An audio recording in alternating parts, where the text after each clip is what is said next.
పూర్వకాలంలో వృత్తులను బట్టి మనుషులందరినీ ఇలా 4 కులాలుగా విభజించారు.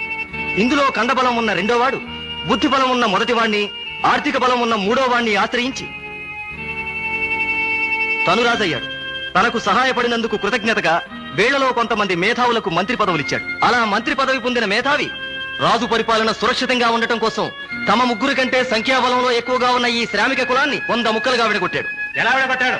వ్యవసాయం చేసేవాడిని నీదో కులం అన్నాడు. చెప్పులు కుట్టేవాడికో కులం పేరు పెట్టాడు. కుండలు చేసేవాడికో కులం, బట్టలు ఉతికేవాడికో కులం, ఇలా 100 ముక్కలుగా విడగొట్టాడు. అందులో కొందరిని అంటరాని వాళ్ళు అన్నాడు.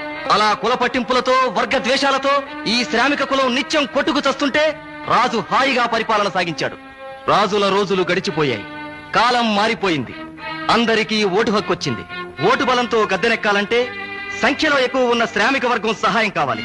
అందుకనే శ్రామికులందరికీ సమాన హక్కులు కల్పిస్తాం, నీచమైన కుల వ్యవస్థను రద్దు చేస్తాం, అంటరానితనాన్ని రూపుమాపుతాం అని వాగ్దానాలు చేసి ఓట్లు సంపాదించి గద్దెనెక్కారు. చేసిన వాగ్దానాలు చెల్లించలేకపోయారు.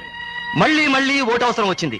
వాగ్దానాలతో తమని నమ్మరని తెలుసుకున్న నాయకులు అసంతృప్తితో ఉన్న అట్టడుగు వర్గాన్ని సంతృప్తి పరచడానికి 4 మెతుకులు విసిరారు.